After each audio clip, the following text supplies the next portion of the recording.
Hello, YouTube and the world. Qapla. It is Deep Space Nine, Season 1, Episode 11 on Netflix, Episode 12 for everyone else.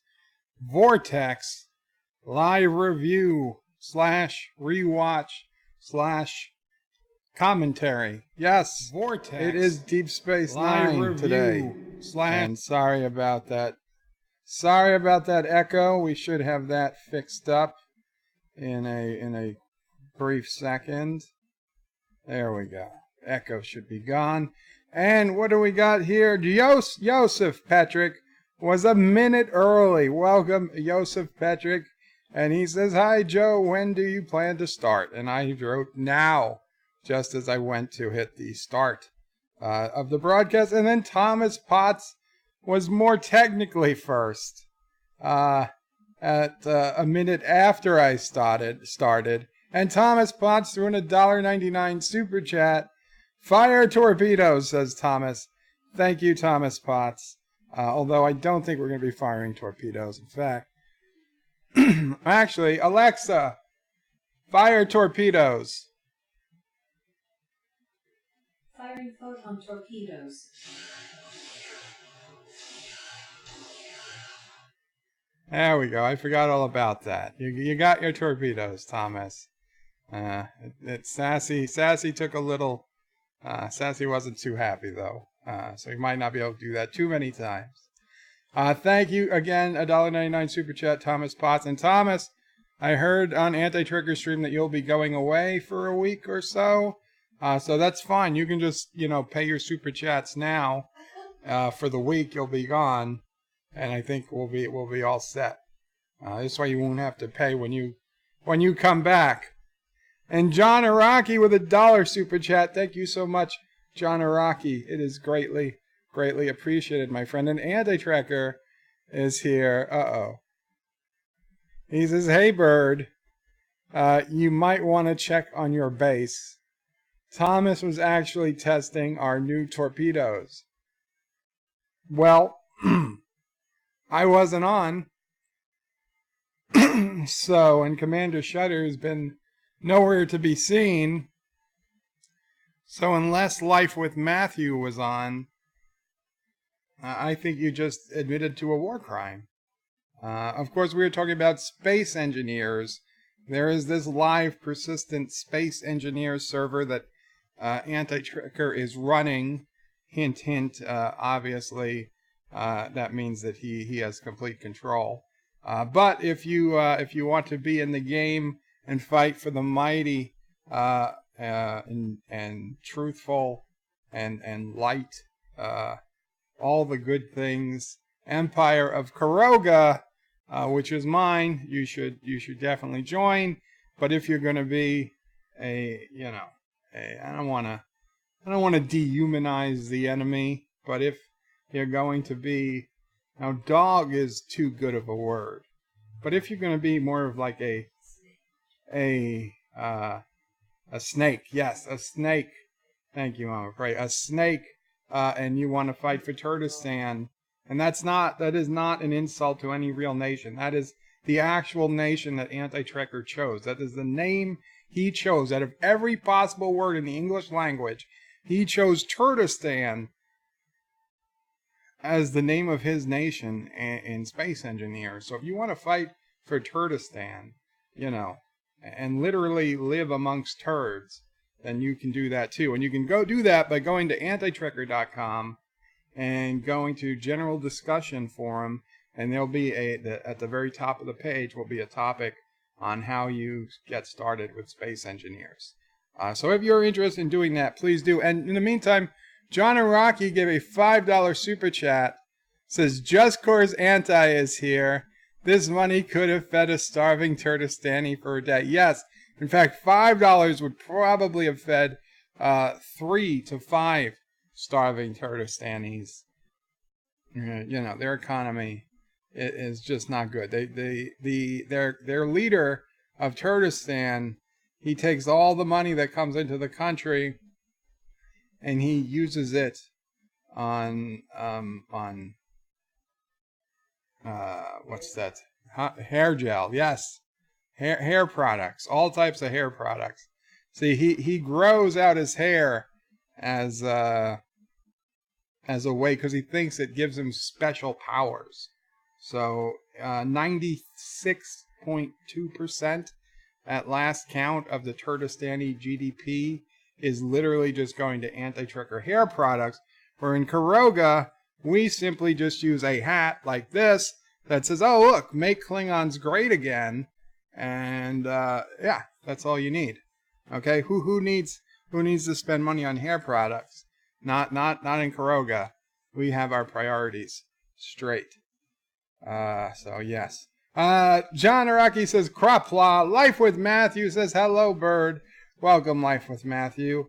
Josh Street says the evil dictator of Karoga is attacking the USS Defiant. No, it's funny. I'm in the Defiant. I'm just in my quarters on the Defiant. So I'm on the view screen. Okay, this is my quarters aboard the Defiant. In fact, this great new HD background actually came out of the What We Left Behind Blu-ray. Yes, one of the best things on the Blu-ray. I was able to get some nice HD graphics for this. And also, when we get ready to watch the where is it going to be?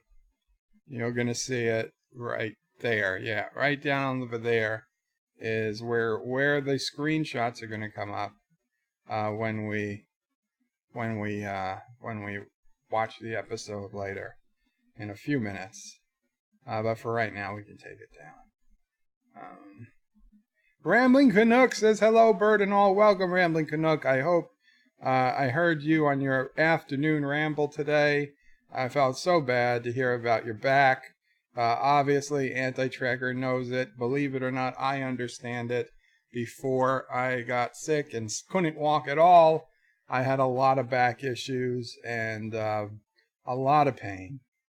A lot of pain. I know what it is. I know what it is. When your back starts going out like that, I knew I was in for 1 to 3 months before my back would feel better, if I was lucky. And still, much like you think, oh, well, if your back's that bad, why are you still going camping? Why are you still doing this stuff? It's because you have to. It's because you have to. You have to live your life. If you don't live your life, it's even worse. So I understand. I understand what you're doing. Believe me, my back would be hurting, and I would be putting in doing things at work, moving crap around. And why? They say, why are you doing it if your back hurts? Because what the hell else am I going to do? Lay in bed and complain that my back hurts? I didn't know it at the time, but I was going to have plenty of time to lay in bed and complain about things later on in life. Hopefully, that's not anybody else has to deal with that. But 20-something-year-old Bird of Prey 5, that was my feeling. Like, as long as I can move, I'm going to move, and I did. It's better. It's actually better for your back. You keep moving. At least everybody who I've heard has said that. Anti-Trekker says, hey, Bird. Yes, check on my base. New torpedoes. I got it. Black Adam is in the house. Says, Bird of Prey. Hey, Bird. How are you feeling? And hope you are well. But, sir, your voice is a war crime. Is my voice especially bad today, Black Adam, or is it just in general a war crime? Because if it's especially bad today, I am using the microphone without the usual wind cover. And also, there was a lot of heavy rain coming down when I kind of zeroed out the levels on the microphone. So it is a little possible the microphone is sounding a bit off. And then John Araki put in his very generous $5 super chat to feed a starving Kurdistani. Thomas Potts says, I did battle space pirates on a space spider and won. Very cool, Thomas. You see, we applaud your victory, even though you're Kurdistani. We don't support the space pirates or the space spiders in any way. Josh Street says, Bird, you always ignore the rules of war in Space Engineers. That is not true. I had opportunity to attack various bases, and instead of attacking them, I simply put up a Karoga cross in front of them as a message like, hey, I was here, and your base still exists. So, you know, it was proof I could have done anything. John Araki says free Apu. No, Apu is gone. Apu is never being freed. Disney has him. He's done. Anti-Trigger says, for the record, I have zero direct control over the server. I only pay for it. Well, we all know the person who pays for it controls it. What is this? Cinnabon and Wesley are the admins. You mean they're the puppets? They're your puppet admins. You control the money. You control the banks. You control everything. Joseph Patrick with a €2 super chat. Thank you so much, Joseph. Says your voice is soothing. Your voice is soothing. I'd like falling asleep to it. Thank you, Joseph. Live with Matthews says, Space Engineers is a lot of fun, but I wish it wasn't so buggy. Indeed. Me too. I was so annoyed when I lost a lot of good stuff today. When my own body simply disappeared as I was trying to take this stuff back out of it. And there was no possible way I could have gotten to this body any sooner. Okay, I left my base. I went straight to the body. And just as I landed, I was like, oh, okay, good. I'm going to get my stuff back. I even opened the inventory. And I accidentally misclicked. And I put more bullets into the old body instead of taking bullets from the body. And then the body disappeared, so I lost everything that was on my old body, plus the bullets I accidentally transferred to it. That's a bug in the game, okay? Once you're interacting with your body, it shouldn't even have the possibility of disappearing. Black Adam says, Bird of Prey 5, who wants to live under a human egg with a god complex? We all know you feed starving Kurogans to rich Kurogans. Well, Black Adam, problem solved. John DeMarco says, hi everyone, welcome John DeMarco. Black Adam says, Bird of Prey, you're just jealous you can't grow out your hair. Oh, I can grow out my hair. I choose not to. Mama Prey will attest. I got very curly hair. Huh? You detest. I have very curly hair when I let it grow out. Yes. Yes, Mama Prey cries a little every time I cut my hair. She goes, "Ma, the curls," and she cries. She cries. I feel very bad for her. Oh, the beard, the mountain man beard I had in the hospital. Nobody could take a picture of it because it was beyond their capabilities. It was a red mountain man beard, apparently. I was a gingered beard. John Street says, if you live in Karoga and not a member of the evil God-dictated Bird of Prey, you live in a cardboard box that holds 30 people. That is some cardboard box. I, for one, would be interested in seeing such a box. Instead, hey, but it's better than a cage, is it not? Multi-Gunman says, hey, Bird of Prey, how's it going? It's going good, Multi-Gunman. Glad to see you. Brian McFarlane says, hi-de-ho, everybody. Hi-de-ho, Brian. Multi-Gunman says, long live Karoga, death to Turtistan. Absolutely. Black Adam says, Bird of Prey, who needs to spend money on hair products? Not you. Exactly. Exactly. I don't even have to brush my hair anymore. Such a time saver. Cinnabon Bunny says, hello, everyone. Welcome, Cinnabon Bunny. I appreciate you coming. John DeMarco says, love the Defiant Bridge. Thank you. I really like it. Again, this is straight from the What We Left Behind Blu-ray. It was one of the cutscenes, menu scenes. I was able to grab a photo at exact right time and cut out a hole in the image for the bridge, and it worked out. I even got the place to put the episode number and the original air date. Speaking of air date, this one is airing April 18th. Last one aired March 13th, I believe. So, or even if it was 23rd, but whatever it was, there's been quite a few weeks between the last episode and this episode of when it originally aired. So just keep that in mind. Josh Reed says, so Bird is on the brig on the Defiant. I'm not in the brig. Not in the brig. Multi-Gun Man says the glorious USS Defiant of Karoga will destroy the USS Poop Chute of Turkestan. Soon. Darren says Bird of Prey. Hey, what's this about HD DS9? Well, it's not the entire series, but the documentary that has recently been released to backers and will be released in the United States August 6th, but also available for pre-order from the Deep Space Nine documentary website, has about, they claim, 20 minutes of DS9 footage rendered in HD, including a pretty epic 2 or 3 minute battle sequence. That if I could show you that battle sequence in HD on YouTube right now, I would. But I am certain that they have the bots out looking for that footage, and, will come down harshly on anyone who dare shows it. But it is just so beautiful to watch. Plus, just regular footage as well. They're claiming it's 20 minutes. I think it's closer to 10 to 12, personally, but maybe I'm just saying, oh, this goes quickly.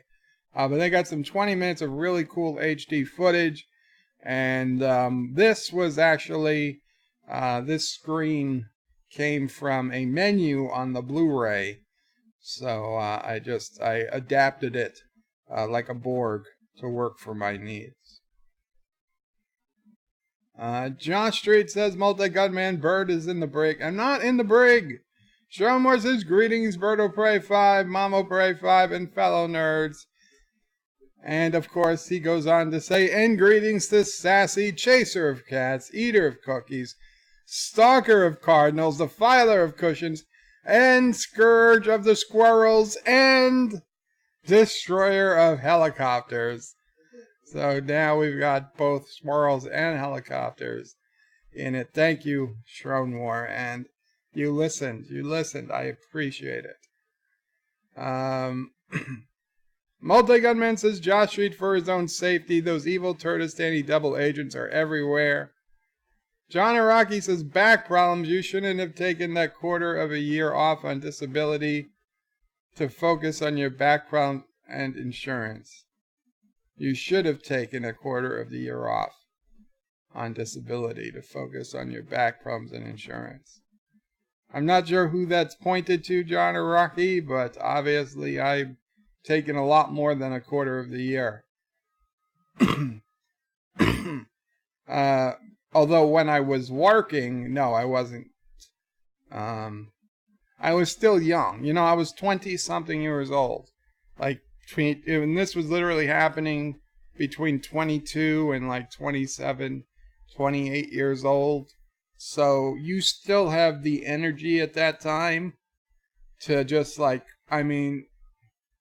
there were a couple of days I literally couldn't get out of bed, but thankfully, Dad O'Prey was around and was able to help me those days.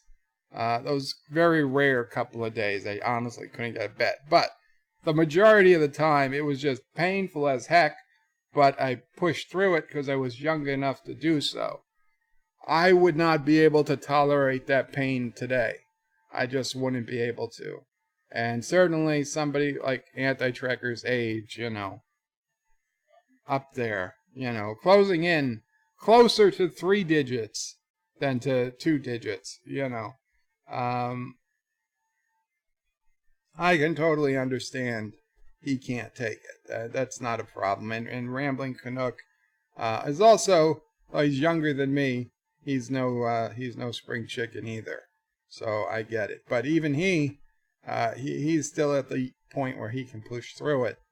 Hopefully he can find a solution before before he gets to that age where it's just too much. Shroudmore says, I just read that. Josh treats the multi-gunman, the Federation USS Defiance, so Bird is under arrest for crimes against the Federation. I'm not in the brig. The brig doesn't have a bed and a tablet and a microphone. And it doesn't have bottled water.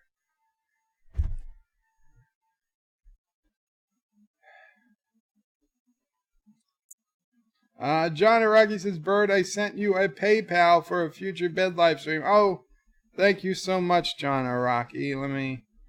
Do I have... Oh, I closed my email. That would be why I didn't notice it. I would have thanked you. On top of it. Mercer Create sent a $2 super chat. Thank you so much, Mercer Create. And Mercer says, you got divert auxiliary powers to deflectors. Mercer says, new sub here. Huge track and Orville fan. Good to be here. Very cool, Mercer Creates. I've seen you around. Obviously, Anti-Trekker and other streams, probably Nerdrotic and Doomcock. I really appreciate you showing up and supporting. I hope you enjoy it. But oh my God, I had 15 emails. Wow, okay. 15 emails. I had closed it earlier. Thank you so much again, John Araki. And okay, so John Araki has put in a request for the next bed live stream. We're gonna sing a little on the next bed live stream. Not a song I recognize, but I will listen to it before we get there. Thank you again, John Araki. Multi-Gunman says Josh Street Kuroger is a founding member of the Federation. The Federation would be nothing without Kuroger and their brave leader Bird. Yeah, I'd say that's more true than false. Black Adam says Schroenmeyer getting there, being stressful, late anxiety, stress next week, can't come fast enough for Comic-Con.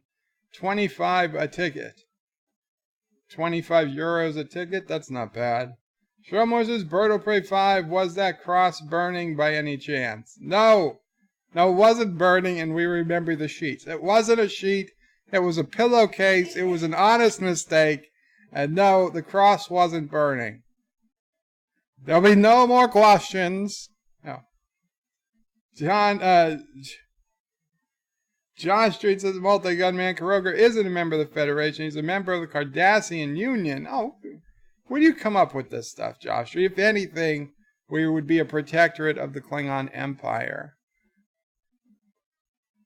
Because we want to make Klingons great again. Josh Street says, all that. Hector's in the house, says hi. Welcome, Hector. Stromore says, Black Adam, he can't make Comic-Con this year. I need to get the electronics fixed in my car. We'll be broke after that. Oh, sorry to hear that, Hector. And Hector says hi to Mama Prey, Sassy, and me. Thank you, Hector. And Hector says Bird will declare war again because a corpse disappeared. No, I'm not declaring war again. I was just annoyed. Ginger beard. Yeah, when my beard used to grow in before it started growing in all gray, it would grow in mostly red, even though my hair on my head was jet black, what was left of it. So, but the beard would be red. It was weird. I don't know. I must have a little bit of ginger gene in me. Yosef says hi to Joe, Mama Prey, Sassy, and the QWERTY community. If you had the possibility, would you transfer your consciousness into a mechanical body? Yosef, that would be a tough question. I'd really have to see how the body worked and what were, could you still feel? I mean, would there be tactile response? If somebody hugged you, would you feel it? Or would you only just see that they're hugging you and process it as such? Would you have taste buds? Would you still be able to taste food? Would you be able to smell things? You know, would a rose still smell like a rose? Those types of questions. Would a what? Would a turd smell like a turd? What? No, that would not be one of the questions. But those would be questions I would have to know. Rambling Canuck says, thank you for kind words, attending my live streams as much as you do. Oh, no problem, Rambling Canuck. You have to thank me. I enjoy it. Brian McFarland says, Bird of Prey, why is there so much hate against the nation of Karoga? Brian, it's the same old story, jealousy. It just comes down to jealousy. Sharon Moore says, John Araki, we have Bird of Prey, pirate named the Ginger Beard. Andrew Turkey, Cinnabon Bunny, did you hear you guys called you a puppet? John Araki says, lols. I said that they're your puppets because Anti-Trekker's paying the bills. And I would imagine that you guys kind of have to do what he says since he's the one paying the bills. So I will stand by that. Josh Reed says, well, Bird, start this episode before 10 p.m. his time. Yeah, I'm kind of concerned about that too. But let's talk a bit. When I get towards the end of the comments, I will start the episode.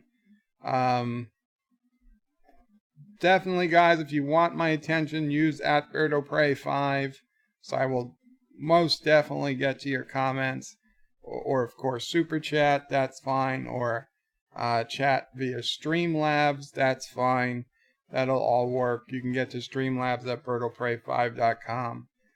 Those will guarantee I read your comments once I get closer to starting the video, because at that point I can't promise I'm going to read everything. Though I am trying to do this a little differently, and I tried to do it last time, but it just didn't work out.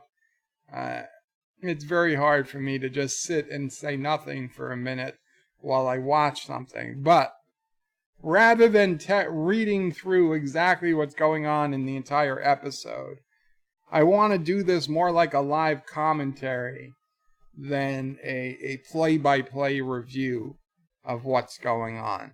So I'm going to try this, and I can't promise I'll do it, because I tried this, to be honest, the last 2 times, and I fell off the wagon right away. I'm going to try not to just give you, hey, Cisco said this, Odo said that stuff. I'm just going to wait for them to do it, and I'm going to say, well, that was interesting because, or that makes no sense because this. And, you know, if there's 2 minutes where I'm not saying anything, maybe I'll read a chat or something in the meantime. But that's what I'm trying to do. That is the goal. Whether I make that goal or not, we'll see.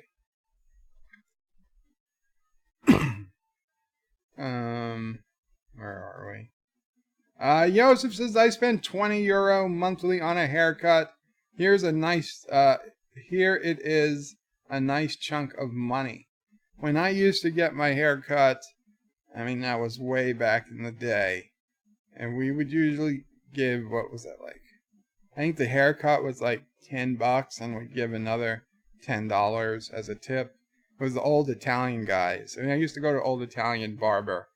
And even after I started working and the place I'd went to closed, I followed my barber to a completely different place in a completely different neighborhood just to go to him for the next, I don't know, year or so. I went 2 or 3 times before I finally decided it was time to shave. To buzz the hair, there just wasn't enough of it left.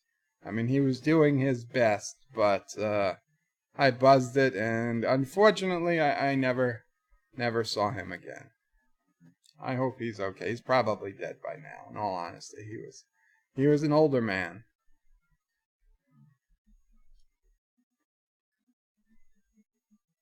Where are we? Bird of Prey, Darren Wagner says, Bird of Prey, oh, you got your set from the What We Left Behind Blu-ray. Cool, I should be getting my copy soon. Yes, you will notice this set in the DVD or Blu-ray menu system. Actor says for sure 1820 here, Josh Street. Joseph says actor 2329 here. 2229 in Ireland says Schronmore. Actor says, so Bird, start the episode, please. I will. Okay, let me just go through who's got Bird of Prey highlighted. Schronmore says squirrels. Sassy's nemesis. Darren says Bird of Prey. Anti-tracker is so old, his social security number is 2. No, that is Montgomery Burns. And he was damned Roosevelt for having number 1. So anti-tracker must be number 3. Hail Bertie, tiny little fluffer popper extraordinaire, says Black Adam. Okay. Darren Wagner says Bird of Prey, at least in Turnistan, the trains run on time and the trash gets picked up. Listen, trains run on time in Karoga, the trash gets picked up, and it gets put in a rocket and sent to Turnistan. Black Adam says Bird of Prey, I paid 110 euros for a VIP ticket. Well, I hope it's a VIP experience then. He bought 4. Wow. Big baller. He bought 4 VIP. I would if I was still walking and working, I would probably be buying these VIP tickets too. Assuming, of course, I ever got back into YouTube and my life continued on a track, anything similar to what it is now. There's a possibility I would just be so far removed from all this, I'd be like, next year. That's what I kept saying. Every year I was working in San Diego. Next year I'll go to Comic-Con. Next year I'll go to Comic-Con. And then 8 years later, and there was no more next year. Black Adam says Bird of Prey, we both have the same deficiency as the Gingers, but not as bad. Now we have most of a soul. Darren Wagner says Bird of Prey, so where did the name Karoga come from? IRL. Which of course means in real life. Well, Darren, it's actually very easy. There is a town in upstate New York called Karoga Lake, New York. It is a beautiful mountain town. It's the Adirondacks Mountains of New York. It's not like Colorado mountains. No 12,000 foot peaks. The highest peak in the area, I think, is 1,800 feet above sea level. But the family owns it. The family property. Family has 300 acres up in the Adirondacks in Karoga Lake, New York. And we used to go up there as kids quite often. By the time I hit college, I'd go up there with friends once or twice a year. We'd have big parties up there. Always loved Karoga Lake. And so Karoga became the name of my nation. Because it's a beautiful name, Karoga. But yeah, if you Google Karoga Lake, New York, you will see the real life Karoga. And the real life people of Karoga. Black Adam says Bird of Prey. Say this. Hey, anti-tracker, hit me harder. No, I'm not gonna say fake words that are gonna come out sounding like something stupid that's gonna make me look embarrassing. No. Good try, Black Adam, but not gonna happen. You were stalking a barber. No, I wasn't stalking a barber. I was a loyal customer.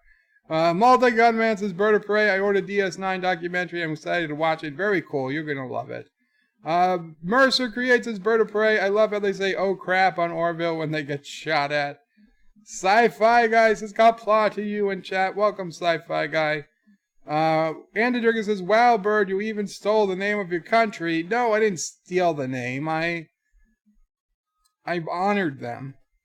Sharon Moore says, Bird of Prey, I'm not a ginger, but I'm a carrier of the ginger gene. I had red hair until I was 3. Yeah, you gotta be very, very careful if you're a carrier of the ginger gene.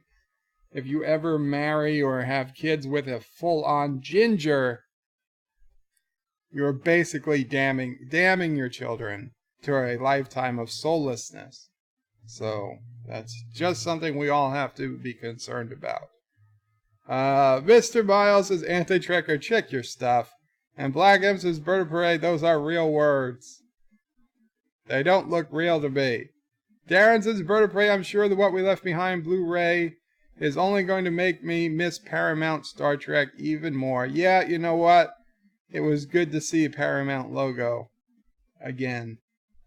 Mr. Miles says, I think California has taller mountains than Colorado, but you never think of mountain town when you think of California. Well, Washington and Alaska have the tallest mountains. So that's just to be fair. And Sean Morris says, bird of prey, I'm married to a Latina. The kids escape with my souls. Sean Moore, it is weird, but not every Latina is not a ginger. I don't know how it works, but sometimes that's not enough. Okay, guys, I'm going to get ready. If you guys want to follow along with this episode, please get your Netflix ready. It's going to be Season 1, Episode 11, Vortex. And so from here on out, for sure, if you want my attention, use @BirdlePray5. Or, of course, a super chat would be fine. Black Adam says, bird of prey, it's a sing-along. Well, I'm not in the mood for singing then. I can tell it's a trick. That's what it comes down to. I can tell it's a trick. So it's not going to happen. So let's bring up our video screen. Yeah, down there. And we'll bring it to the start of the, okay. And now I have to open the series in my Netflix. There we go. Audio is off. Yes, audio is off. You guys shouldn't hear the audio. And let me lower the audio because I just realized how loud it was in my ear. Very cool. Okay. Black Adam says 1/11. Am I right? Yes. And if you're on Netflix, it's Season 1, Episode 11, Vortex. If you're on your own DVDs or anything else, it's probably Season 1, Episode 12. But either way, it's called Vortex. It is 45 minutes and 38 seconds long. And I'm going to hit play in a few seconds. I'm going to do the countdown. 5, 4, 3, 2, 1, play. We got a ship docked at Deep Space Nine. Got Odo walking. Quark is asking for if he wants the usual. And Quark says that. Odo says nothing. And Quark says the usual is nothing. So they're talking about a Miradon ship. Thomas says, last week you were on Season 3, Episode 2. No, Thomas! You have the wrong calendar again. So Odo is asking Quark, why didn't he do his usual introduction and invite them in for a free drink? So Odo is looking at this guy. He's a new arrival. The Klingons brought him back from the Gamma Quadrant. And Quark says, the guy's harmless.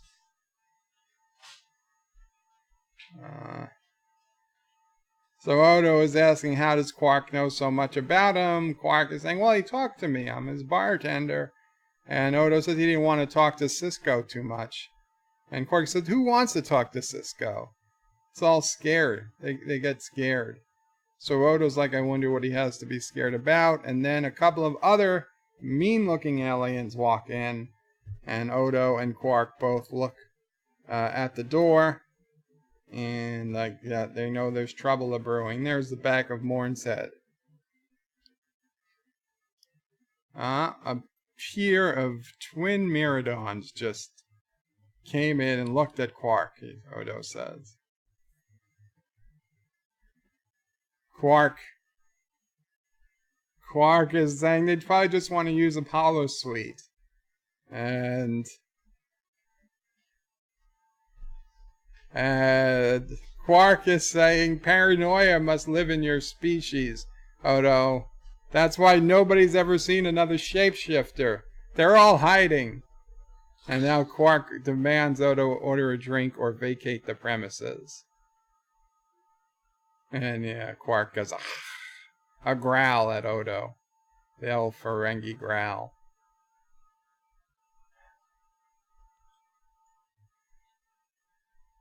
He got some nice square glasses. Rom is in his dumb bartender mode. Nondescript alcoholic bottles. Too difficult to have a label. And that was the teaser. We've got the opening credits. The Yes, that comet swinging on by. So yeah, I'll be honest. This wasn't much of a is it a stinger? Is that what it's called? Because when I say stinger, it sounds wrong. But whatever it is, hook. I don't know. This was one of the more boring ones, to be completely honest. They're just not a hell of a lot here. I mean, we've got some sketchy characters, but we don't have any promise of what's going to happen. Mercer says, do you believe in UFOs, astral projections, mental telepathy, ESP, clairvoyance, spirit photography, telekinetic movement, full trance mediums, the Loch Ness Monster, and the theory of Atlantis? Of course, Mercer, I could totally get that job from Ghostbusters. Sign me up. Ghostbusters. The original. I am looking forward to Ghostbusters 3. We'll see what happens. I'm cautiously optimistic.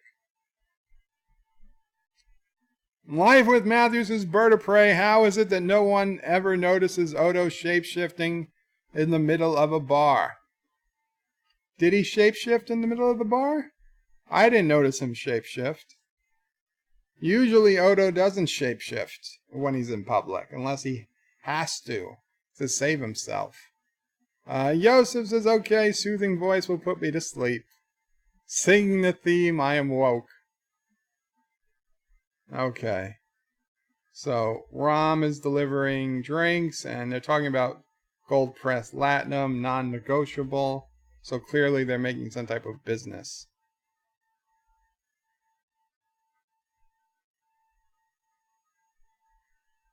Life with Matthews is Bird of Prey. He became one of the glasses. Odo became one of the glasses. Mercer says, you think in the shapeshifter, he in the teaser, he shapeshifted. I must have missed it. Well, that would have made sense. So, Quark is looking at these eggs, for lack of a better word. And Quark is saying, well, if you had a bill of sale, and these guys, these Mandorians or whatever, are angry, and they're like, you didn't ask about a bill of sale when we talked to you earlier. So now this other alien comes in, and he's holding some type of weapon, and he's saying, nobody's going to get hurt, just give him that. And the aliens say, whoever you are, you're making a mistake. And this other alien guy says, well, it wouldn't be the first and probably wouldn't be the last. And there it is. There was Odo. He had shapeshifted into a glass which cracked upon hitting the floor, and Odo shapeshifted back to himself. And Odo Quark is yelling at his brother. He's like, 5 glasses for 4 people. He's annoyed. Of course, anyway, said his brother's dead. And then he went to attack the guy, and Odo just chopped him in the front. And Quark, Odo's saying, take them to security. And Quark's like, yes, thank goodness Odo was here. Take them all to his office. And then Odo's like, looking, no, take them all. Quark too. So Bashir can't save this guy. Even though in the episode before last, he saved a guy who is dead for a few minutes.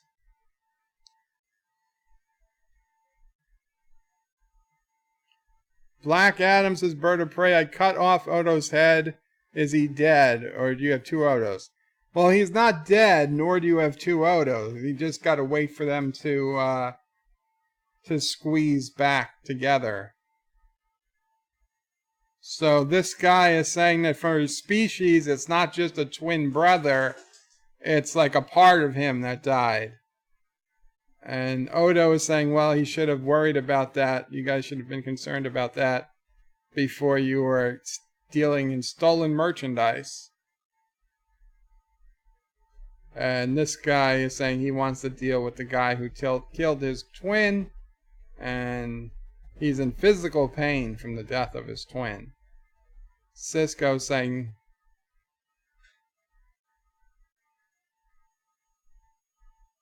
the law will deal with the guy. But this guy left, leaving a threat, saying his only purpose in life from this point out will be seeing the other guy dead.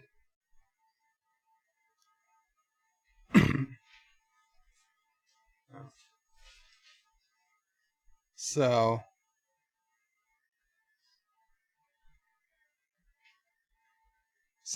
Cisco asks if Odo has evidence to hold Quark and his brother, and Quark just said, as Odo would confirm, I was as curious, I was as concerned as everyone else that it might have been stolen. And Odo says, that is curious. And Odo says, it is curious. He says, it's also curious that the alien had a Ferengi phaser.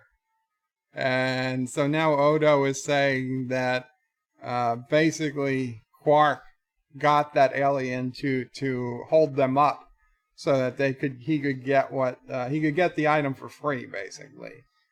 And so that's Odo's working theory. Of course, Rom says, how dare you suggest that? And of course he gave away the whole plan. So this was Quark's idea from the beginning.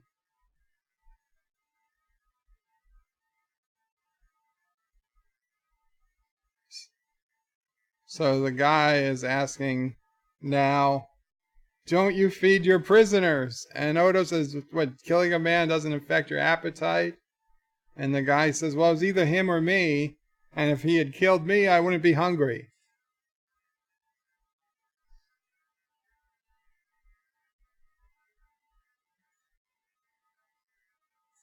So he's from Rakara. And so Cisco's like, isn't murder a crime on Rakara? A serious crime? He says on Rakara, every crime's a serious crime. But there are no trials. Much like Turkestan.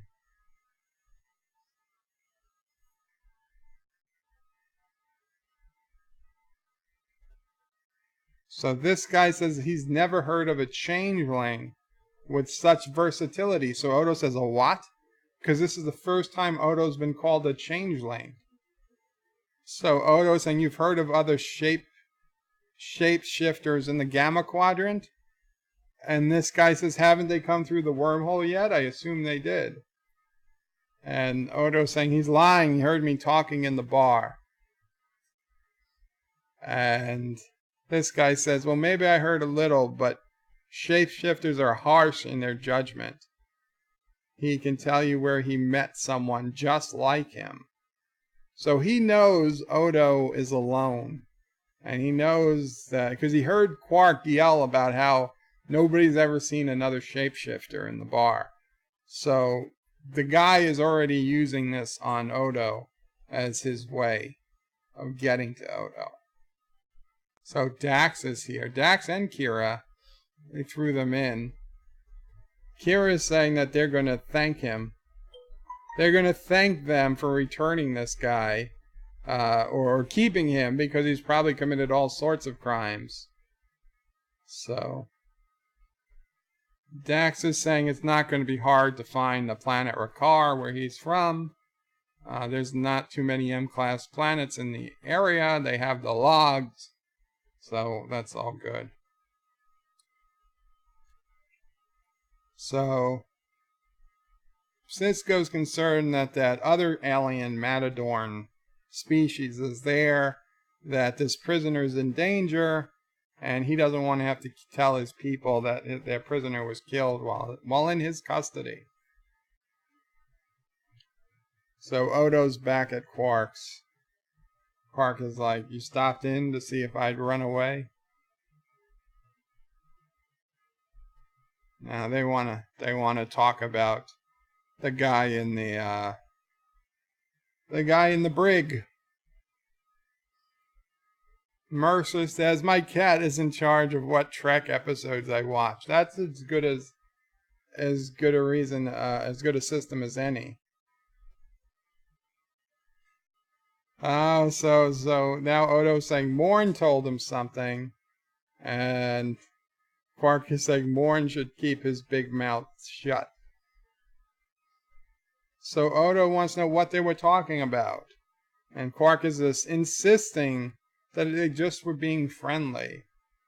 He was just so homesick, he felt sorry.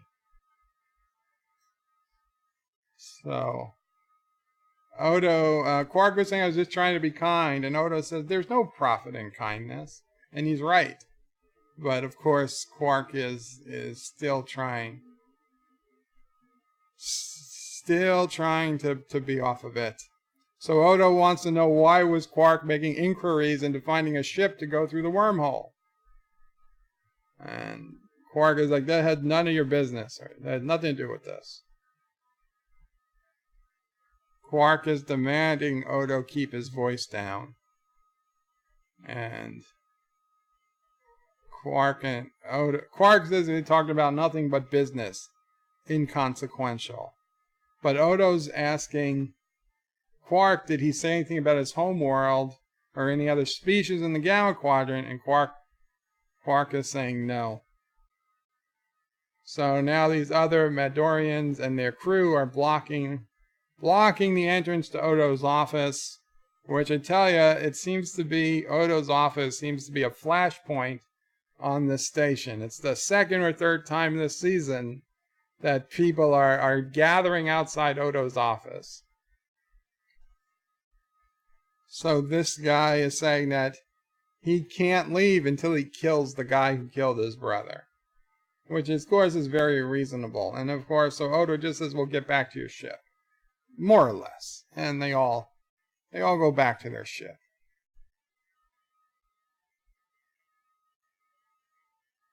Of course, Morn blabbed. He's always running his mouth, says John DeMarco. It is the running joke. So Odo comes back to the prisoner, tells him, you made a lot of friends in your short stay here. So now the alien's talking about how much in common he has with Odo.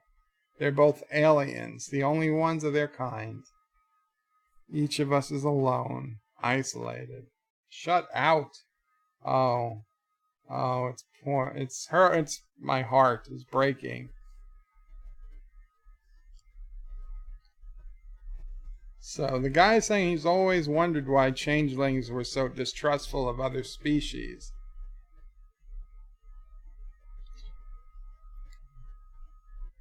And Odo says that I doubt the changelings on your world would trust you.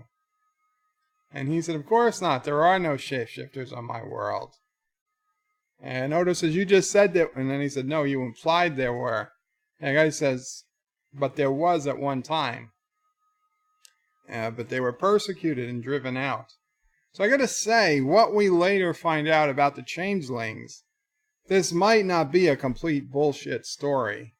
I mean, the changelings do have a sense of order. They do not trust solids. And it's very possible centuries ago they were on his planet. They could even be the planet that the founder said, they used to live with, the solids, and then they were forced to leave. They battled, the solids turned on them, and then they wanted to just be done with the solids. So I don't know if this is all fake or if this is actually really good foreshadowing of what's to come. So this guy now takes a necklace off, and he says it's something of the changeling, a call of the changelings or something. And he shows Odo, and it's this thing that he opens this locket, and it changes shape in his hand. It actually looks like a key, like a 4D key, 4-sided key. And he's showing it to Odo. He's giving it to Odo. Odo takes down the security field. Because Odo, this is the closest thing Odo's ever seen to another changeling. So we got a runabout headed towards the planet. So we think this is where Cisco is going to tell his people that they have him prisoner. So this is the Federation starship, whatever, attempting to make contact with the planet Rakar. Nobody's responding.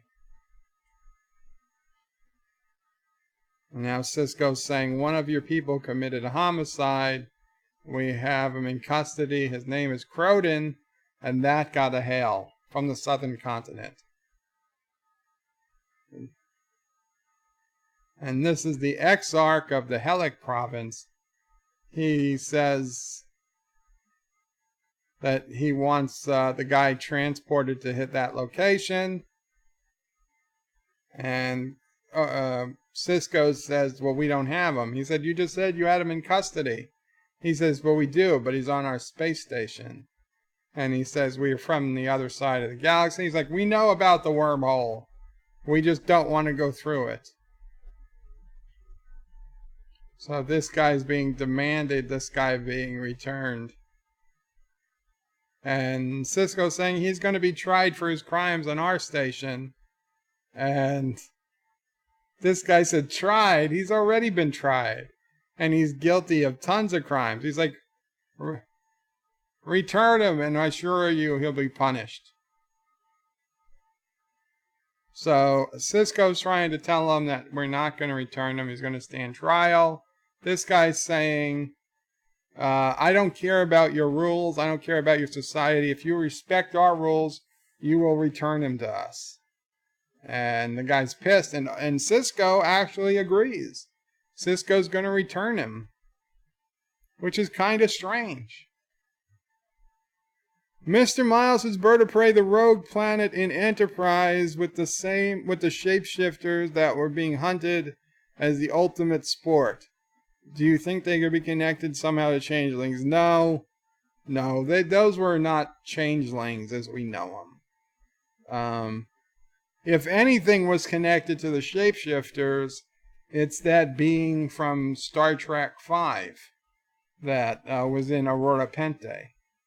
But, and for reasons I'll get into one day, Paramount/Star Trek tries to do everything they can to make Star Trek V seem like it's not canon.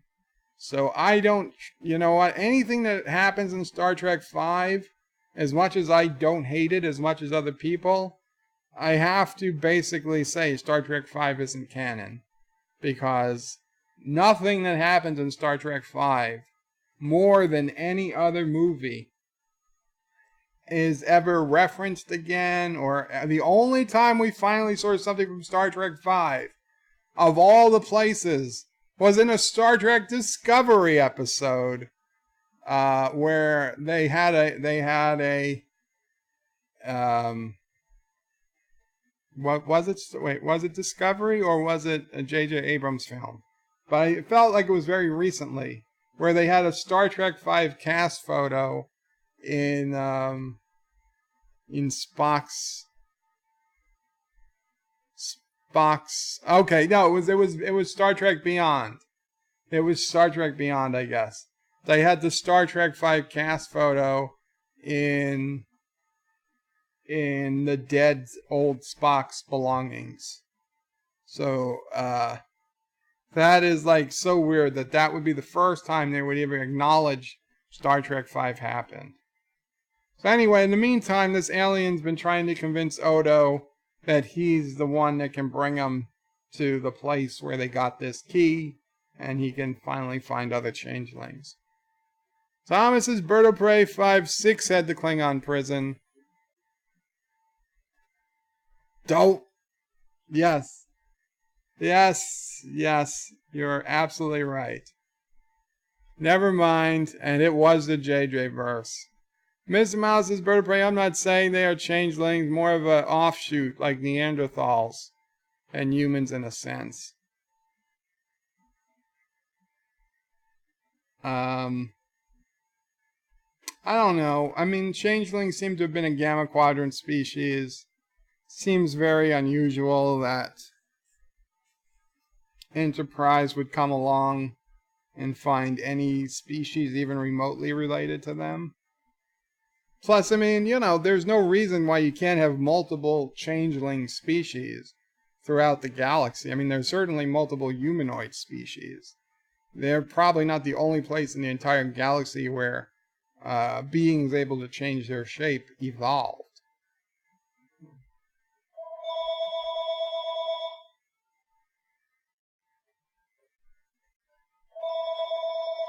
It's for you.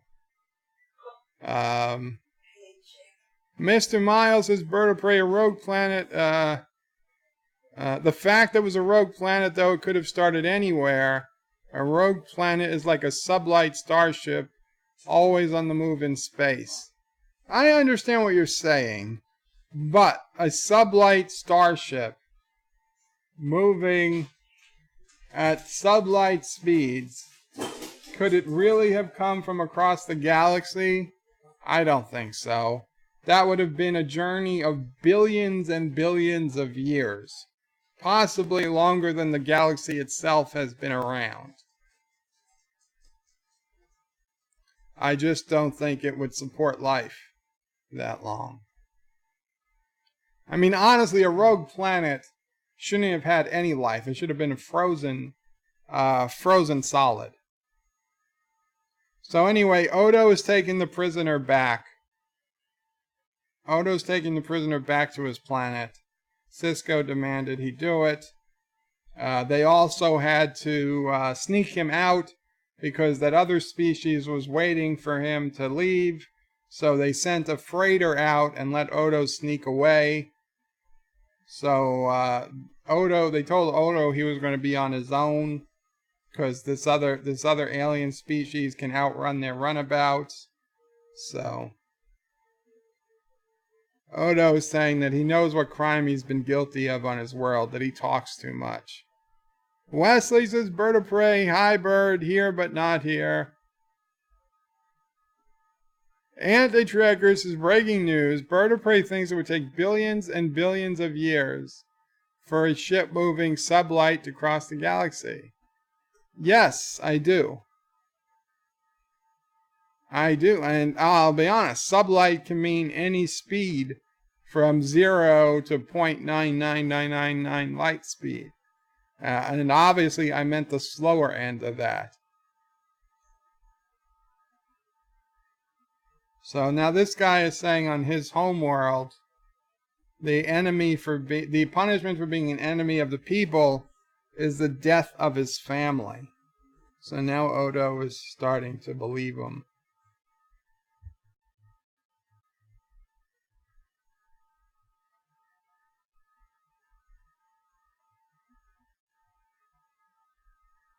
This guy is like a serious, killer.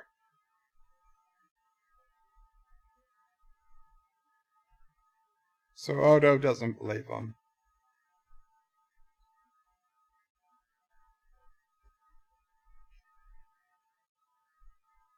This guy's telling Odo to believe it. It's true.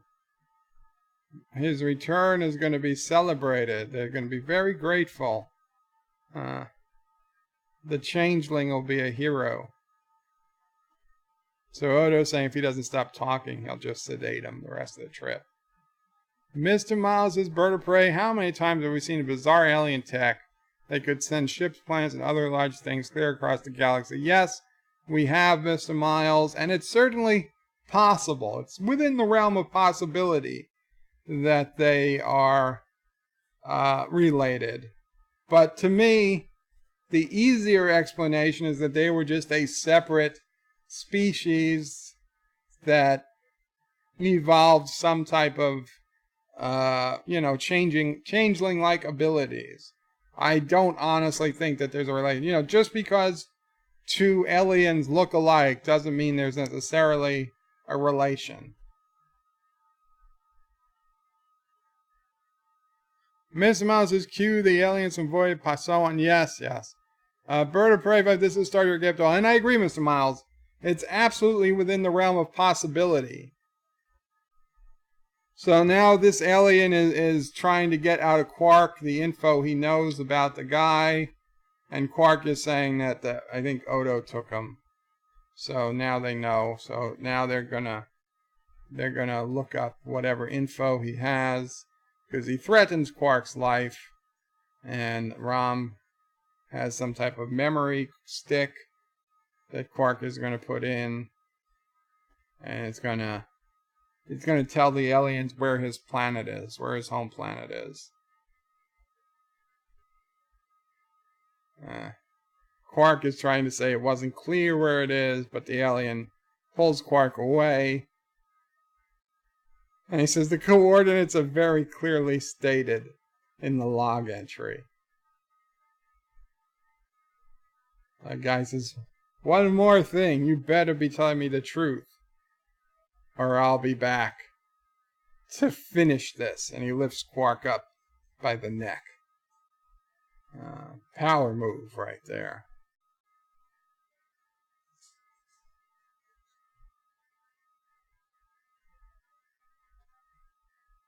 So Rom says, you are clever, brother.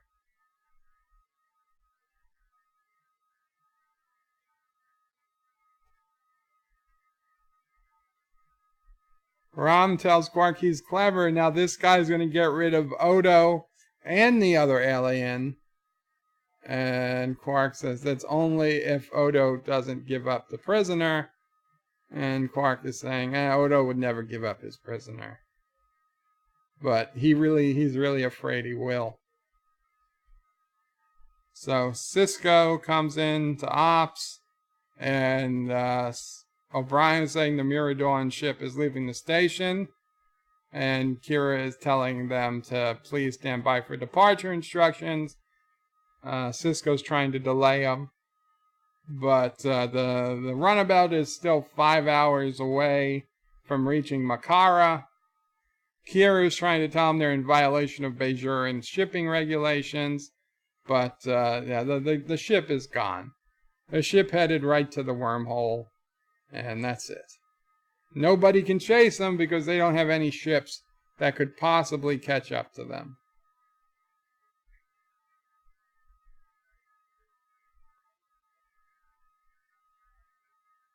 So apparently there was a vortex. I guess that's where we got this name. And this guy says that you would have saved time going through the vortex. It's a long way around it. And this guy is saying, aren't you the least bit curious about your people? And Odo is saying, of course I am.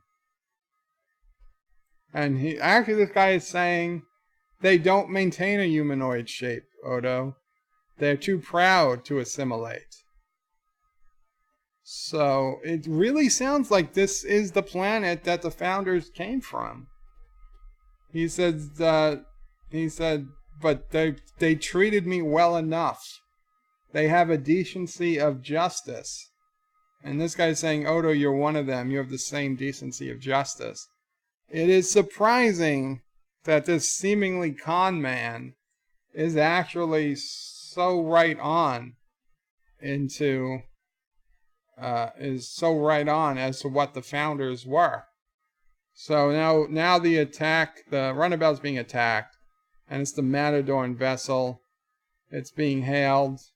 So they're saying that was a warning shot. It's time to surrender the prisoner. Odo says he's not going to give up the prisoner.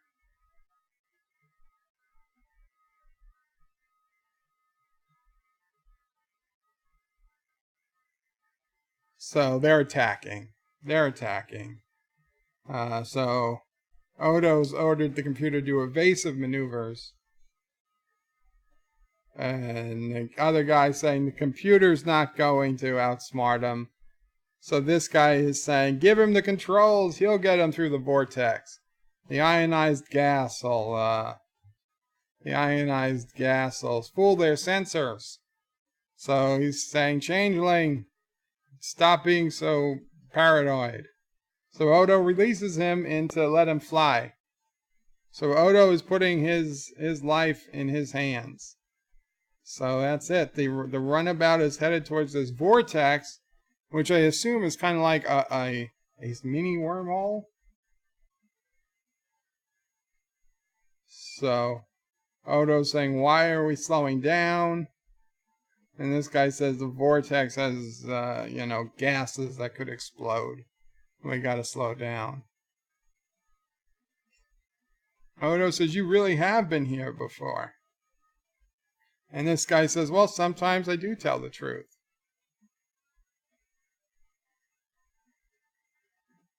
So they got shot again. And the guy's saying, oh, they must be following our impulse wake. So now they went to thrusters only.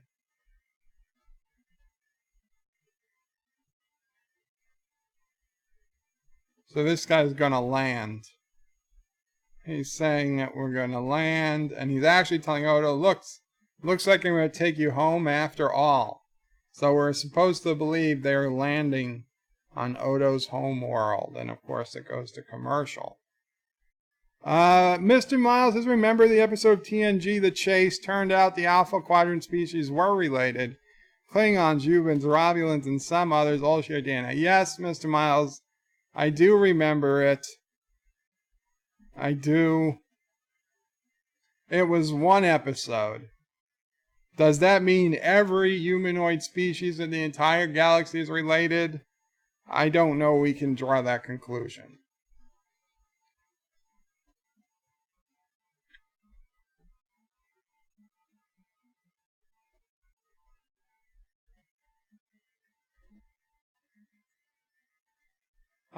Yosef says, I'm half asleep here. I was thinking of Voyager speed, meaning the probe Voyager, not Star Trek Voyager. After 40 years, it's only slightly out of the solar system. The closest star system is like 4 light years away. Yeah, it's going to take Voyager, the probe, hundreds of thousands of years to make it to another star. So, is that really... Imagine how long it's going to take Voyager to cross the entire galaxy. That was basically what I was using as my basis. Mr. Mouse's Bird of Prey, that wasn't conclusion I was drawing. You failed to read the earlier comments that would have put the comments of mine you read into context. Mr. Miles says, if you have two life forms that share DNA, doesn't matter how remote, it means they're related. Humans related to mice. That is what I'm getting at. It wouldn't surprise me if they share a common ancestor in some way. Yeah, it is possible. I just don't think it's the most likely. So now they ended up going into this cave, and the guy is actually using that thing he gave Odo as a key, and he's opening a container, and we know it's actually his daughter. His daughter was in some type of stasis pod. And she's saying, oh, Father, I was dreaming about you. And he's saying, you don't have to dream anymore. It's such... So the guy conned Odo into retrieving his daughter. So Odo is kind of shocked, a bit saddened to realize there's no changelings here.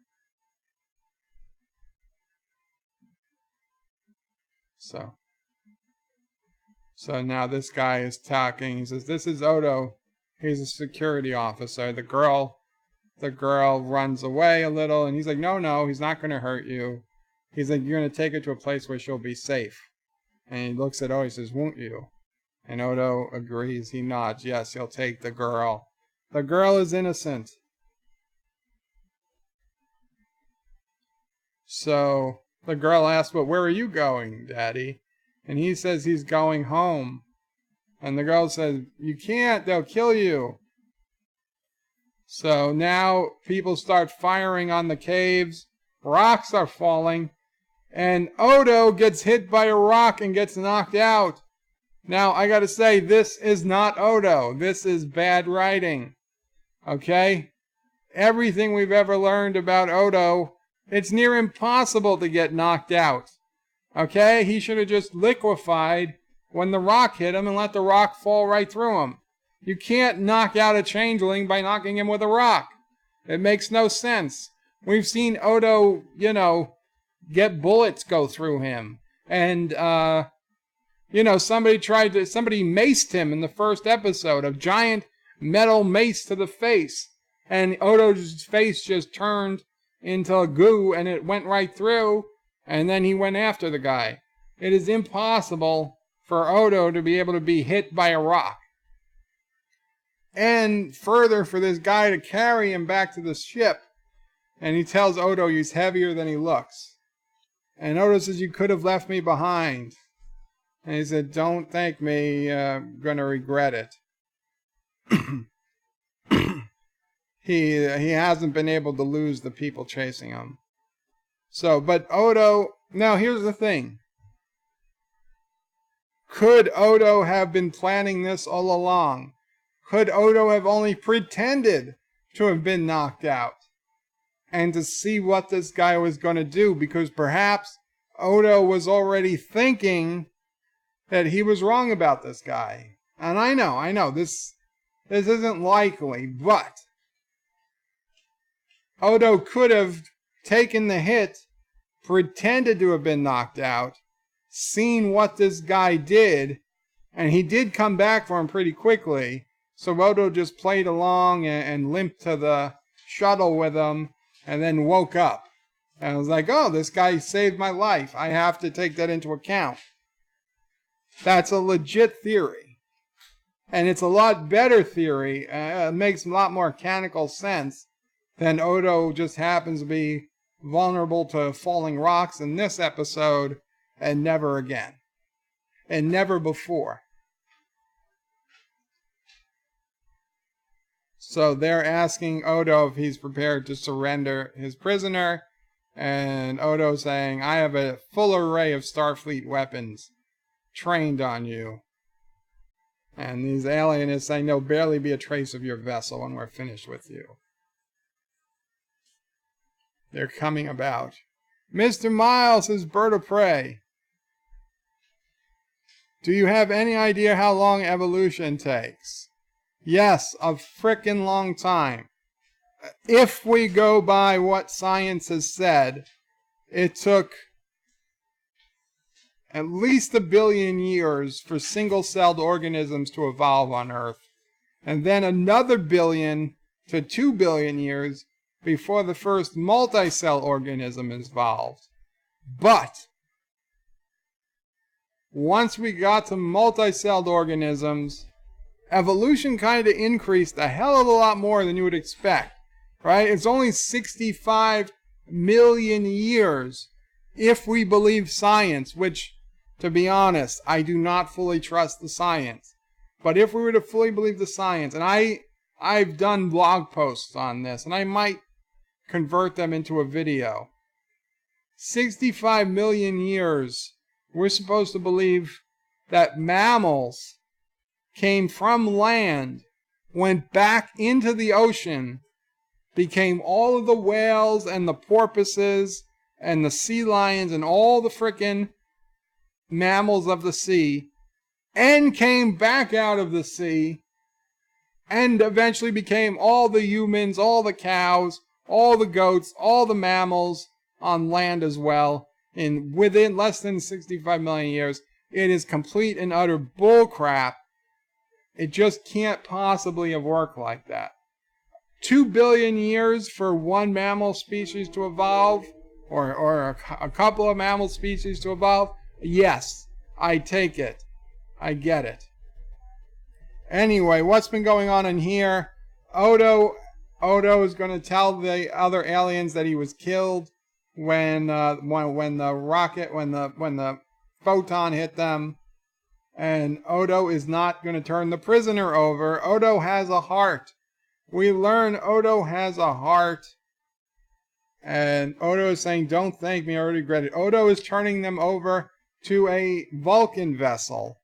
The Vulcans are going to take them back to Vulcan.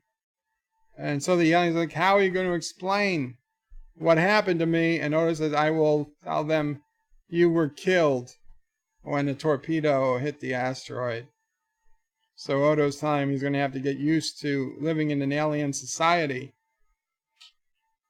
And the guy says, "Like you, Odo." And he says, "But at least I know where my homeworld is.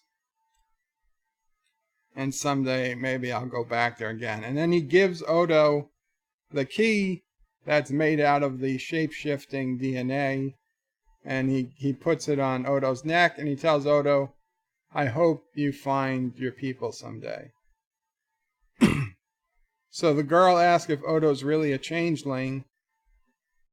And then Odo says, "Yes, I suppose I am." And then he looks at the girl and smiles.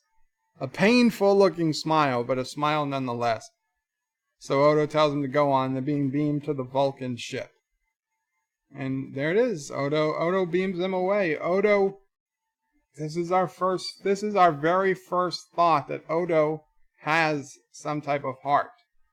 Odo is some emotion. He is not a pure logic being. I mean, Odo was the character that was the Spock, right? We had Spock, then we had Data, and now we have Odo, and in Voyager we have the Doctor. We always have the character that's trying to be more human or dealing with the humanity. Spock wasn't really trying to be more human, but he had to deal with his humanity. Data was trying to be more human. Odo doesn't want to be human per se, but he wants to understand. Later he wants to know more. He falls in love. So Odo was that Spock, Data, Odo. That's the progression. And then past Odo, we have the Doctor, and then of course we have 7 of 9 that also comes into Voyager. And on Enterprise, there's T'Pol, but even less so than Spock does T'Pol want to have anything to do with humanity. But she is the one that has to learn about humanity. So, we find here Odo is not just cold hard logic and cold hard justice. Odo is willing to bend the rules when he feels it's right. So that's actually a big thing to learn about Odo. So now I see a lot of messages from Mr. Miles. So let's see, Mr. Miles, what is it that you want to figure out? Give me a second.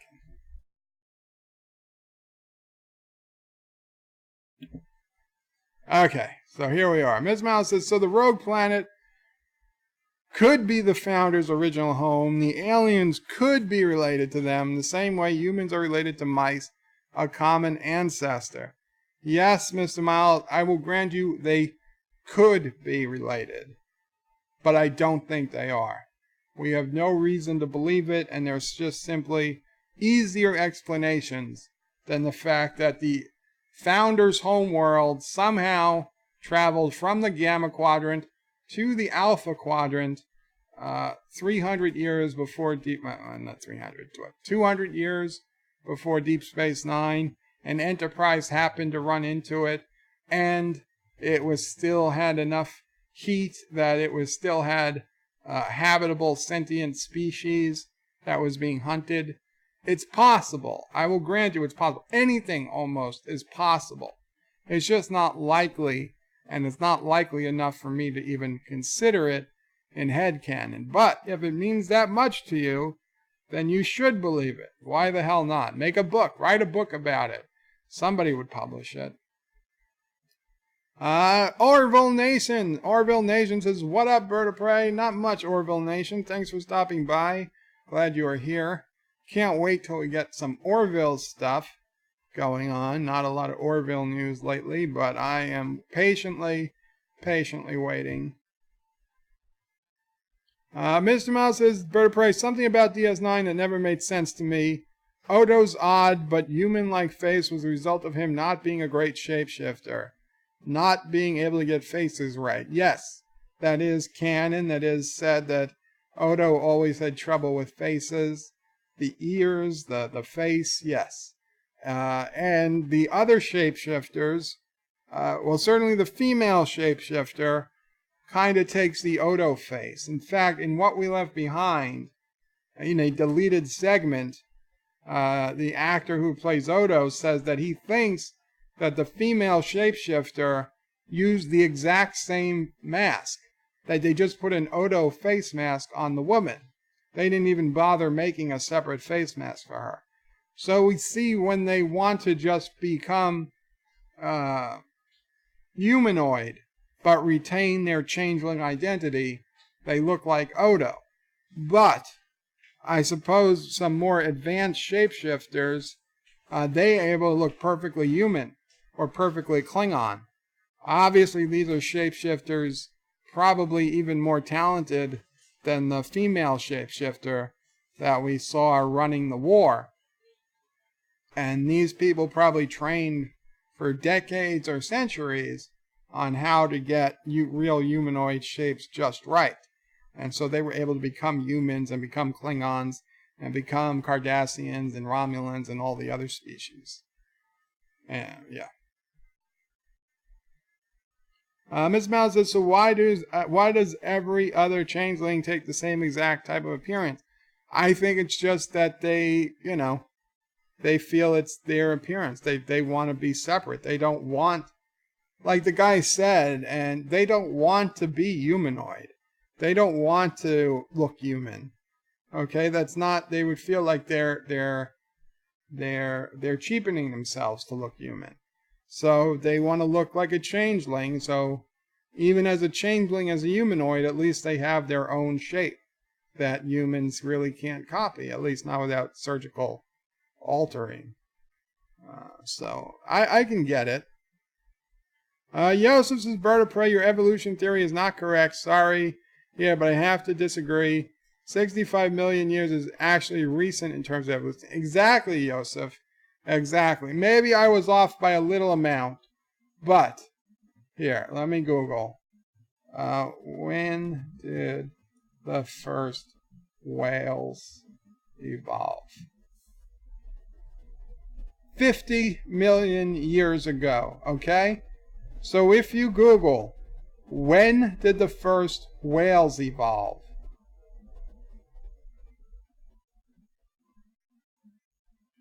$50 million years ago. Okay? So in 50 million years,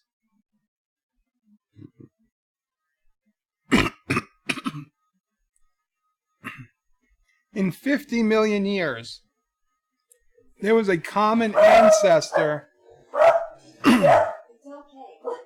Sorry, Sassy. But you can Google it. 50 million years ago, there was a common ancestor that went on to become all of the whales, all of the sea mammals, and the hippopotamus. Okay? 50 million years.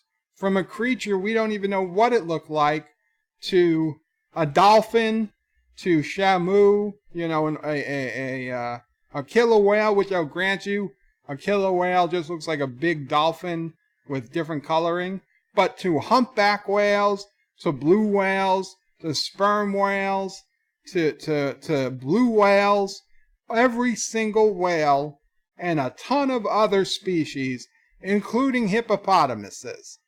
Just think of all the differences between a goddamn hippopotamus and a blue whale and a penguin, a porpoise, a dolphin. Okay? All of that change came within 50 million years. Bullshit, okay? Bullcrap. That is not enough time for evolution. You cannot evolve a creature from a proto-hippopotamus to a hippopotamus, a humpback whale, a blue whale, and 15 other types of whales and 25 other types of sea mammals in 50 million years. There's just no way, okay? Maybe you get 1, 2, 3, 4 viable species in 50 million years. You do not get 100 plus viable species from one ancestor in 50 million years. That is my point. And I feel quite strongly about it, as you can tell.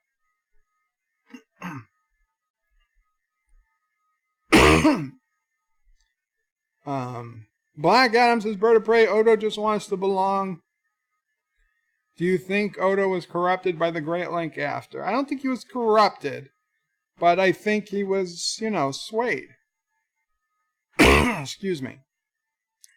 He always wanted a place to belong. He always wanted to find his home people. And Odo has said before, he doesn't follow the law. He follows justice.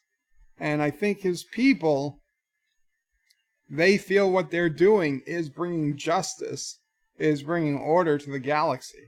So I think he does have an innate drive to do that. And this Great Link, it's something a lot more important to him than even romantic love with Kira was. It's a kind of thing, us solids can never understand. Mr. Mouse's Bird of Prey, there was also a shapeshifter that was also unconnected from their whole. The one that turned into fog on DS9, he went for Odo to look to. Yes. Yes, that was that other shapeshifter. I'm guessing that's probably just a shape that he's able to look like. That it's probably the easiest humanoid shape for shapeshifters to make. Black Adams was Bird of Prey. I thought the female face was to make Odo feel more comfortable, connected to her, and want to join her. That is true. I mean, do shapeshifters even have a gender? Maybe she just made it for Odo, but of course we saw her keep that same face even when Odo was never around. Maybe that's just because it's a TV show and they needed something. But who's to say? Black Adams and Bird of Prey, they want Odo to join their race. They do, and she said, the female shapeshifter said, bringing Odo back to the Great Link is more important than the entire Alpha Quadrant. So say what you want about the changelings, but they care about their own. Mr. Miles says, Bird of Prey, so a changeling is supposed to look like a failed human. That's an interesting stance. Well, I think that's some human bias to say that it's a failed human. Who's the hell's to say it's failed? Why is a shapeshifter any more any failed any better or worse than a human? Why single out the hippos, says Cinnabon? Because the graphic I was looking at singled out the hippo. Mr. Miles says, Bird of Prey, look at all the breeds of dogs. A lot of them don't even look like the same species, but they are. Yes, but dog breeds have been actively bred by humans, and we've actively taken apart as to what traits we want. We've bred dogs so that they get to look the way they do. And that's why we were able to breed dogs in 5,000 or 10,000 years into all the breeds we have today. There was nobody doing that, supposedly, for all the other animals on the earth. Okay, if there was some aliens that were selectively breeding creatures, sure, you could get all those species in 50 million years, but that's not the theory of evolution. The theory of evolution is that it's random changes How do you have a random change that adds frickin' eyes, right? How do you have a random change that adds eyes? That adds a digestive system. Okay, so you say, oh, well, it's not. The early digestive systems probably didn't have all the organs. It was just a hole and a tube, and it had ingredients, and so they grew and they grew. Well, fine. But how do you get to eyes, arms, where could you say, okay, you get to a species, you get to a point where animals start developing limbs. And you're saying, well, the limbs turned out to be advanced. It helped the species, so they reproduced more. Fine, but that's a completed limb. An incomplete limb would be a hindrance, and those should have died off. Okay, you're not going to tell me that out of nowhere you go from a snake to a salamander overnight. There's not one evolutionary step. You have maybe 500 small steps between snakes and salamanders, and all of those steps in between where you do not have full legs, those snakes with little buds on their arms or whatever are in worse shape than a regular snake would be. So it makes no sense that evolution could have progressed.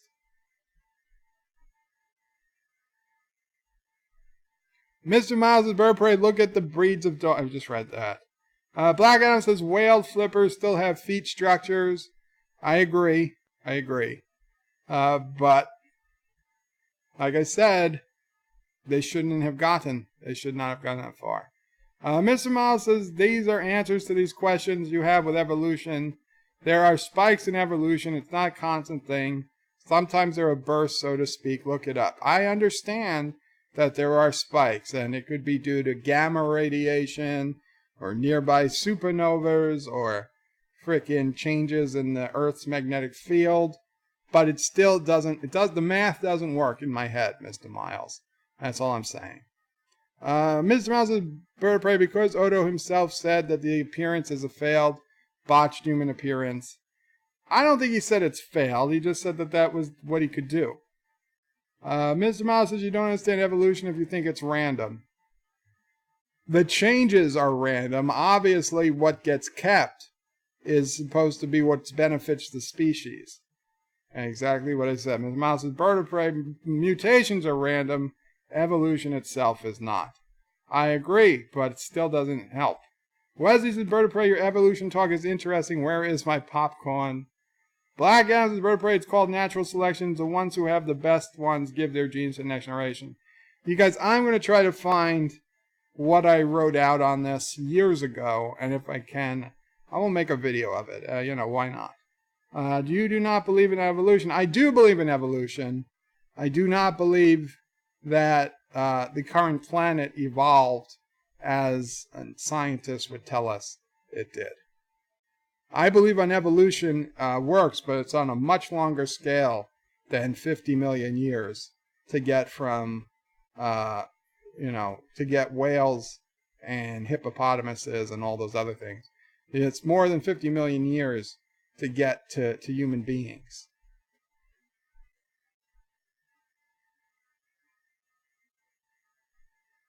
Ms. Mouse says, wow, Bird, you really don't understand evolution. You should do some serious research before you talk about it again. I understand it, Mr. Miles. You got a Pokemon version of it. Miss Pac-Man says, how can we have both evolution and Pierce Morgan? Black Ham's Bird of Prey, you're not an evolutionary biologist. Talk to Dr. Alex. He might know something. Dr. Alex is a cosmologist. Mr. Miles' Bird of Prey, wrong. That isn't what benefits as much as it doesn't disadvantage them. There is a benefit. It could become more, but it doesn't have to. And actor says, Mr. Miles, Kurogan Darwin studied evolution in his morning cereal. Ms. Miles' Bird of Prey, no, you don't understand evolution. You really, really don't. I'm not trying to be a dick, but please research this more than you have. Mr. Miles, I have extensively researched evolution. I'm telling you, I wrote a very long blog on it. I don't know if it's still up anywhere, but the math simply doesn't work. We'll go through it. I will talk to you about it. We'll do a dedicated stream or video about it. It's fine. I can't go through. I mean, this thing was like probably 50 pages long. So I can't just, give you the short 5-minute answer, because there's no 5-minute answer here. You can't boil evolution down to a soundbite. It is far more complicated than that. There are so many more factors. Joseph is kind of like climate change. Climate killed the dinosaurs, created space for new species. Actor says, all I know of evolution I learned from Threshold. That's what it is. John DeMarco says, disagreement with some or all parts of evolution doesn't necessarily mean you don't understand it. I agree. Miss Pac-Man says, call it God or call it aliens, but me thinks someone put all this stuff here. I am inclined to agree with you, Miss Pac-Man. I am inclined to agree. Say, but where did they come from? Well, maybe they evolved, but they evolved over, 5 or 10 billion years, not 50 million. Black Adams is Miss Pac-Man. I'm a Catholic and I believe in evolution. That's fine. I think most people do. Miss Mouse says, I think something put all this here to the universe. Well, I guess it depends what you define, how you define the universe. Carbon is the answer, says Joseph. I don't know. So this episode, I think we got to learn a lot about Odo. We got to learn Odo has a heart. Obviously, we don't see Odo's heart very often. And we're going to go many years before we see it again. But when Odo shows his heart, it is some of the most powerful stuff we see in Deep Space Nine. So that is pretty cool. But yeah, I'm going to see if I can find my thoughts on evolution, and we'll do a stream on that one day, because it sounds like fun. It's something I wouldn't mind debating a little more when I have my stuff, my sources up, and all that stuff. Doing it now in a Deep Space Nine stream, it's a little difficult. But guys, if you're interested in the Make Klingons Great Again hat with the Star Trek TOS font, please check out birdofprey5.com. Click on the link to buy Bird of Prey 5 merch. The hat is at the bottom of the Teespring store. There's also t-shirts with my quotes on them. There's mugs. There's pictures of Sassy on shirts, on mugs, on cushions, all types of things. And you get all your stuff there, and I get a few bucks. And this hat is cheaper on Teespring than it is on Amazon. So do check out birdofprey5.com. We can get a lot more stuff than just links to buy merchandise. And join my Discord, which you can on birdofprey5.com. I try to keep my streaming schedule updated in Discord. And so tomorrow, I'm not sure. Tomorrow I might do a bed life. Because I kind of missed the bed life this week. We'll see. But tomorrow, streaming should be around 2 p.m.-ish. 2 p.m. Eastern. And I will, of course, make updates to my Discord. There's a Discord channel just for upcoming live streams that'll have the latest info. So, guys, thank you very much for coming. And Qapla. And enjoy the rest of your night. And I guess we'll see each other soon. Take care. And thank you, everybody, for the various super chats and donations. And John Araki, I did not forget I will check yours out now. And so I'll have something ready for next time I'm on. And Black Adam says, sleep well, Bird of Prey. Thank you, Black Adam. You too. Everybody have a good evening if it's that time of day. What time is it for the real people, Joel, says Derek. Well, it'd be around 2 p.m. Eastern, so you guys have to do the math. 5 p.m. Pacific, and I have no idea what time that is in Europe. Not 5 p.m. Oh, not 5 p.m. Pacific. The other way. 1, 12, 11 a.m. Pacific. Thank you, Mama Pray. And Mr. Miles, Chief Engineer, throws in a $1 super chat. Thank you. Thank you, Mr. Miles. And it is appreciated. It is appreciated. So we will get a evolution debate going. Derek says that's around 10 p.m. here then. Well, that's earlier than this one was, so hopefully you're awake. Joseph says 7 UK, 8 Central.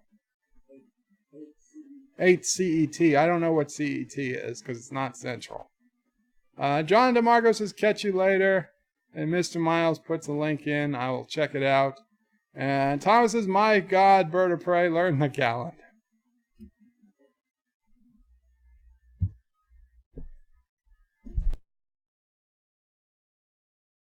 And subscribe. And don't forget to hit that bell icon. Without it, you won't get notifications of new videos. Check out BirdoPrey5.com, the new home of everything Birdo Prey 5 on the web. I'm logging at the pic, Mr. You can also Miles. check out my forum at juot.net. I'm also on social media on Facebook, Twitter, and Gab. If you'd like to make a donation, check out paypal.me. That was the alien from Enterprise. Or on BirdoPrey5.com. Take care. I'll admit there's a resemblance. There is a resemblance, Mr. Miles.